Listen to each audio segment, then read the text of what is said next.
गोस्वामी तुलसीदास जी द्वारा रचित श्री रामचरितमानस का पारायण हम बचपन से ही करते आ रहे हैं, लेकिन समय समय पर इसके तमाम अंशों पर सवाल उठाए जाते रहते हैं। इसमें से एक चौपाई जिसका सबसे ज़्यादा उल्लेख होता है वो है, प्रभु भला कीन्ही मोहे सीख दीन्ही, मर्यादा पुनि तुम्हारी कीन्ही, ढोल गवार शूद्र पशुनारी, सकल ताड़ना के अधिकारी। अक्सर इस चौपाई को लेकर दलित संगठन, महिला संगठन और कभी कभी मानवाधिकारी संगठन भी अपना आक्रोश जताते हैं। कुछ लोग इसे रामचरितमानस से निकालने की मांग करते हैं, कभी मानस की प्रतियां जलाते हैं, तुलसीदास को प्रतिगामी दलित महिला विरोधी बताते हैं। और इस चौपाई को लेकर बहुत सारे धर्मगुरुओं ने बचाव में आके अपने मत को रखा है। उनमें से पहला मत है, ये चौपाई अशुद्धि है। तुलसीदास जी ने ऐसा कुछ लिखा ही नहीं। मूल चौपाई में शूद्र पशु नारी नहीं है, अपितु क्षुब्ध पशु रारी है। दूसरा मत उन लोगों का है जिसमें वे कहते हैं कि चौपाई तो सही है, शूद्र पशु नारी ही मूलतः शुद्ध है, किंतु यहाँ नारी शब्द का अर्थ नर नारी वाला स्त्री परक ना होकर अपो नारा इति प्रोक्ता आदि के आधार पर नार का जल परक अर्थ लेते हुए नारी का अर्थ समुद्र है। प्रकरण में समुद्र का ही ताड़न हुआ है, इसीलिए जिसमें नार अर्थात जल हो वो नारी अर्थात समुद्र है, स्त्री नहीं। स्त्री परक अर्थ करने वाले लोग मूर्ख हैं। तीसरा मत कुछ अन्य विद्वानों का है जो ये मानते हैं कि चौपाई शुद्ध है, शूद्र पशु नारी ही सही है और नारी का अर्थ समुद्र ना होकर स्त्री ही है, किंतु ये वाक्य स्वयं समुद्र ने भायतुर होकर श्री राम जी से कहा है, अतएव ये उसका निजी मत है। जैसे रावण ने भी बहुत सी बातें कही है तो उसके बातों को शास्त्र वाक्य नहीं मान सकते, ऐसे ही समुद्र की कही ये बात भयाक्रांता होकर उसके मुख से निकला निजी मत है, कोई शास्त्र वाक्य नहीं। चौथा मत उन लोगों का है जो ये मानते हैं कि चौपाई शुद्ध है, शूद्र पशु नारी ही सही है, नारी का अर्थ समुद्र ना होकर स्त्री ही है। साथ ही समुद्र के द्वारा कथित ये उक्ति उसका निजी मत ना होकर शास्त्र वाक्य के रूप में ग्राह्य भी है, किंतु यहाँ ताड़ना शब्द का अर्थ मारना नहीं अपितु देखना, निरीक्षण करना है।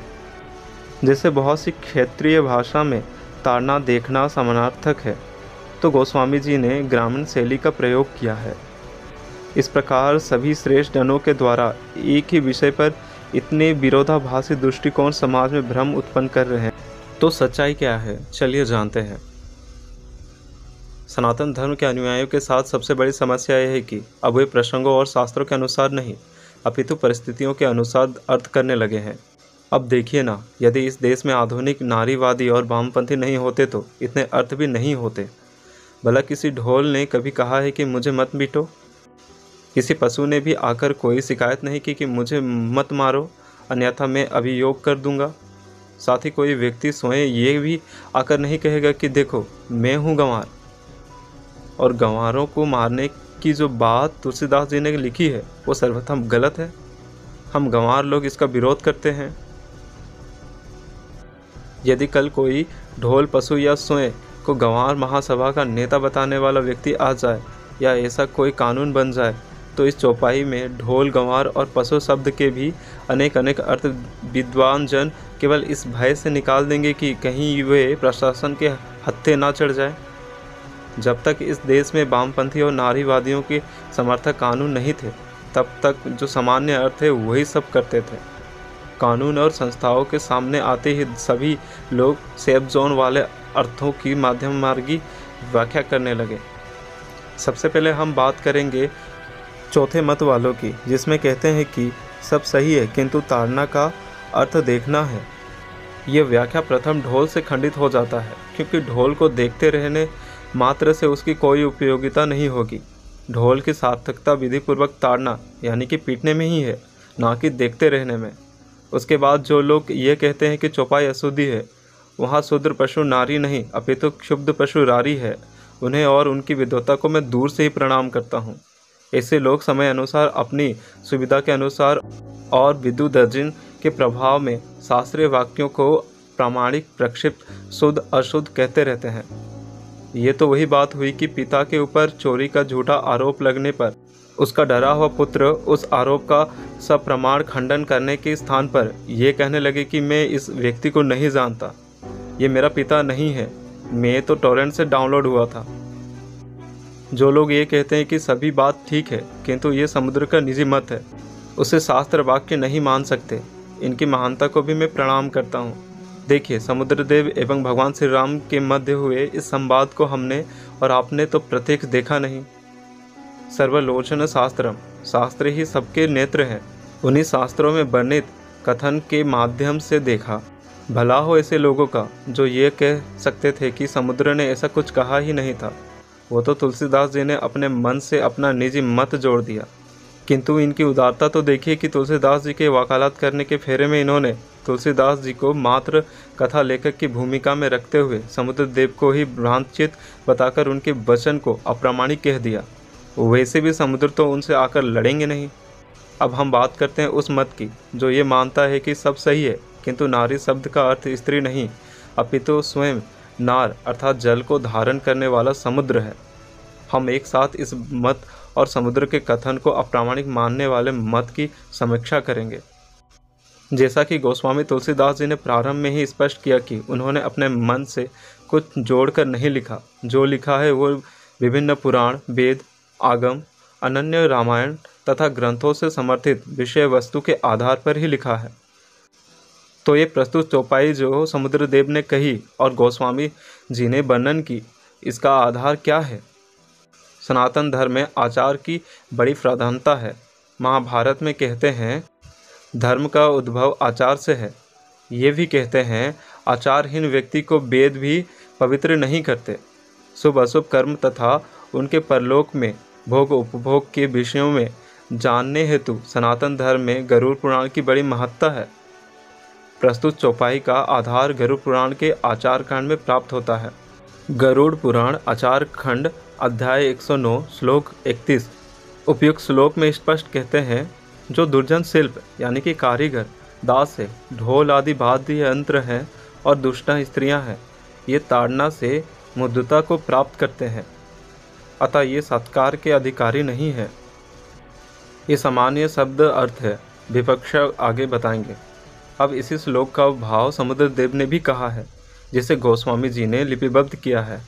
यहाँ तो नारी शब्द का अर्थ समुद्र भी नहीं लगा सकते, क्योंकि विशेषता स्त्री शब्द आ चुका है। तो सिद्ध होता है कि उस प्रसंग में नारी का अर्थ समुद्र ना लगाकर स्त्री लगाने वाले लोग मूर्ख नहीं हैं। अब स्त्रियों को ताड़ित करने की बात क्यों है? इसके लिए उसी अध्याय में श्लोक 38 और 39 में सिद्धांत बताया है। वहाँ नदी और नारी की तुलना की गई है। जल तो नदी में भी होता ही है, किंतु वहाँ अलग से नदी और नारी कहा। नारी का अर्थ वहाँ भी स्त्री ही है। कहते हैं यदि बिल्कुल स्वतंत्र यानी कि बिना नियंत्रण के छोड़ दिया जाए तो गमन के संदर्भ में नदी और नारी का स्वभाव एक ही होता है। अनियंत्रित स्वभाव वाली नदी अपने जल से किनारों को डुबो देती है, तो अनियंत्रित स्त्री अपने दोषों से कुल को डुबा देती है। ध्यान दें कि स्त्री का नियंत्रण करने का अर्थ उसे बांध कर रखना नहीं है। माता पिता गुरुजन अपने आचरणों से आदर प्रस्तुत करते हुए अपने कन्या को श्रेष्ठ संस्कार दे, वही उसके लिए मर्यादा और नियंत्रण का कार्य करता है। अब यहाँ तो ताड़न शब्द आया है, उसे भोजपुरी, अवधी आदि ग्रामीण भाषा में देखने के अर्थ में भी नहीं ले सकते, क्योंकि एक तो श्लोक संस्कृत का है, दूसरे ढोल को मात्र आंखों से देखने में उसकी क्या उपयोगिता। बृहद विष्णु स्मृति में ताड़न का उद्देश्य और विधि स्पष्ट की गई है। बृहदीय विष्णु स्मृति अध्याय 71 सूत्र 81 और 82 में कहा गया है, जो शासन करने योग्य है यानी कि आपके अधीनस्थ लोग, उन पर शासन करने हेतु उनकी ताड़ना करें। कैसे करें? पीठ पर बांस की छड़ी अथवा रस्सी से ताड़ित करें। तो ताड़ना शब्द का जो अर्थ देखना लगा रहे हैं वो निरस्त हो गया। ये तो हुई नारी की बात। अब शूद्र की भी बात करते हैं। शिल्प और दास शब्द से उस श्लोक में शूद्र का परिलक्षण होता है, क्योंकि शिल्प कर्म और दास कर्म शूद्र धर्म के अंतर्गत व्यवस्थित है। ध्यान रहे, दास और दास कर्म का अर्थ वो स्लेवरी नहीं है जो अमेरिकी, अरब और अफ्रीका में होती थी। भारतीय समाज के संदर्भ में दास प्रथा और दास शब्द का जो अर्थ और इतिहास है उसका अमेरिकी, अरब और अफ्रीका वाली नहीं है। तो आगे बढ़ते हैं। महाभारत के अनुशासन पर्व में कहा गया है, कारीगरी और अभिनय ये प्राय निम्न योनि वाले यानी कि शूद्र वर्ण लोग करते हैं। उनको भी यथायोग न्यायोचित वेतन दिया जाना चाहिए। मार्कंडेय पुराण अध्याय 28 शूद्र धर्मी भी बताया जाता है। उनकी आजीविका कारीगरी, द्विजातियों की नौकरी एवं खरीद बिक्री से बताई गई है। कूर्म पुराण पूर्व भाग अध्याय 2 में कहा गया है, शूद्रों की धर्म की सिद्धि एवं आजीविका द्विजातियों की सेवा, कारीगरी एवं धर्म पूर्वक पाक यज्ञ आदि के माध्यम से होती है। महाभारत अनुशासन पर्व अध्याय 208 श्लोक 32 से 36 में कहा गया है, भगवान शिव जी कहते हैं, हे देवी, तीनों वर्ण यानी कि ब्राह्मण, क्षत्रिय एवं वैश्य का अपने शक्ति के अनुसार दिन रात सेवा करना ही शूद्र वर्ण के लिए ब्रह्मदेव ने आजीविका निश्चित की है। यह ध्यान रहे, ये सेवा कोई गुलामी नहीं अपितु वेतनिक नौकरी थी, जैसा कि आजकल सभी नौकरी के पीछे भाग रहे हैं। अतएव शूद्रों को सबों के धर्मों का साधक बताया गया है, क्योंकि यदि शूद्र ना होते तो कोई कर्मचारी भी नहीं होता। पूर्व के तीनों यानी कि द्विजातियों शूद्र के आश्रय से ही कर्म करने वाले कहे गए हैं। ब्राह्मण आदि की शुश्रूषा को ही दास धर्म कहा गया है। खेती, कारीगरी, शिल्प, अभिनय आदि हिंसा वृत्ति का त्याग, शुभ आचरण, देवता तथा ब्राह्मणों की वंदना, यही सब कर्म शूद्रों का धर्म है। इसीलिए उसका धर्म उसके अपने कर्म से ही उत्पन्न होता है। इस प्रकार प्रारंभ और अन्य शूद्रों का धर्म बताया गया है। अब प्रश्न उठता है कि क्या जब ताड़ना का अर्थ मारना है और गरुड़ पुराण के श्लोक एवं श्री रामचरित मानस के चौपाई में शूद्र तथा स्त्री का वर्णन भी है, तो क्या उन्हें मारते पीटते रहना चाहिए? तो उत्तर है बिल्कुल नहीं। ये विधि केवल दुर्जन शूद्र एवं दुष्ट स्त्री हेतु है, निर्दोष हेतु नहीं। पद्म पुराण भूमिखंड अध्याय 32 श्लोक 12 में कहा गया है, जो व्यक्ति किसी मोह या पाप बुद्धि के कारण किसी निर्दोष को ताड़ित करता यानी कि मारता पीटता है, वो पापी उस निर्दोष के शरीर में जितने पाप है उन्हें ग्रहण कर लेता है। किसी को पीड़ा ना पहुंचाए, हाँ अपने पुत्र और शिष्य को मार सकते हैं। पद्म पुराण स्वर्गखंड अध्याय 55 में कहा गया है, लेकिन पुत्र और शिष्य को भी अकारण ही नहीं मारना चाहिए, अपितु उनका अपराध होने पर उचित मार्ग की शिक्षा देने हेतु ऐसा करना चाहिए। महाभारत के अनुशासन पर्व में कहा गया है, शिक्षा के लिए ताड़ना चाहिए। भविष्य पुराण के उत्तर पर्व में कहते हैं कि शिक्षा देने के अतिरिक्त प्रसंगों में शिष्य और पुत्र को नहीं मारना चाहिए। यदि शिल्प दास निर्दोष हो तो उसे कदापि नहीं मारना चाहिए, किंतु यदि दोषी हो तो उस समय कहा। बृहत् कात्यायन स्मृति श्लोक 657 में, जो कारीगर एक बार कार्य प्रारंभ करके उसे बिना पूरा किए छोड़ देता है, उससे वो कार्य बलपूर्वक पूरा करवाना चाहिए, ना करने पर उसे दंडित करना चाहिए। आज भी आप देखते होंगे बहुत से कारीगर, ठेकेदार आदि निजी या सरकारी कार्यों में खूब आलस्य एवं प्रमाद करके अपने नियोक्ता का काम बिगाड़ देते हैं। ऐसी स्थिति हेतु ही दंड की बात आई है। वो दंड कैसा हो, वही श्लोक 963 में कहा गया है, उसे ताड़ित करे, कैद में डाल दे, उसे व्याकुल कर दे। दासों का यही सब दंड बताया गया है। उसके लिए आर्थिक दंड नहीं है, क्योंकि वे धन से अधिक समृद्ध नहीं होते। उसके अतिरिक्त अगर कोई ब्राह्मण, क्षत्रिय, वैश्य वही पाप करे तो उसके लिए बृहत् कात्यायन स्मृति श्लोक 485 से 486 में कहा गया है, शूद्र के अतिरिक्त अन्य जन वही पाप करे तो शूद्र से दुगुना वैश्य, उससे दुगुना क्षत्रिय और उससे दुगुना ब्राह्मण को दंड मिलता है। हाँ, शूद्र के लिए संन्यास लेकर जब होम आदि करना निषेध है, अन्यथा उसे मृत्यु दंड मिलता है अथवा दुगुना जुर्माना लगता है। वो अपने वनोचित कर्मों को करता हुआ पुराण गौमुक्त विधि से त्यागात्मक भाव वाले पाक यज्ञ आदि का आश्रय ले सकता है। उसी से उसके धर्म की वृद्धि होती है। इसीलिए शंभुक का वध श्री राम जी ने किया था। शंभुक के वध का पूरा विस्तृत प्रसंग और शास्त्रीय रहस्य समझने के लिए मैंने एक वीडियो बनाया है, आप उसे देख सकते हैं। मैं कमेंट बॉक्स में लिंक दे दूंगा। निर्दोष के प्रति द्वेषपूर्वक ताड़न करना, उसे बंधन में डालना, उसके प्रति अपशब्द का प्रयोग करना दुराचार कहलाता है। वो सज्जनों का मार्ग नहीं है। श्री भरत मुनि ने उपदिष्ट किया है। नाट्य शास्त्र अध्याय 22 में कहा गया है, दुराचार करने से आयु की हानि होती है, व्यक्ति नरक जाता है। स्त्रियों के अनियंत्रित होने से दुराचार बढ़ता है, वंश संकर फैलती है। महाभारत के अनुशासन पर्व में कहते हैं, जो लोग ईश्वर के अस्तित्व को नहीं मानते, स्वकर्म का परित्याग करते हैं, वह अपने गुरु एवं शास्त्र की अवहेलना करते हैं, अधर्म का समर्थन करने वाले दुराचारी हैं, उनकी आयु नष्ट होती है। जो शील रहित है, मर्यादा को खंडित करने वाले हैं, नित्य संभोग करने वाले हैं, वे लोग आयुहीन होकर नरक में जाते हैं। आगे ये भी कहते हैं, पराई स्त्री से संभोग करने के समान पुरुष के लिए कोई दूसरा आयुनाशक पाप नहीं है। उस स्त्री के शरीर में जितने रोम हैं, उतने सहस्त्र वर्ष पर व्यभिचारी को नरक में रहना होता है। तो भाव ये है कि व्यभिचार का दंड केवल पुरुष को ही नहीं, स्त्री को भी भोगना पड़ता है। स्त्री यदि अपने संस्कार और मर्यादा में दृढ़ रहे तो कोई परपुरुष व्यभिचार नहीं कर पाएगा।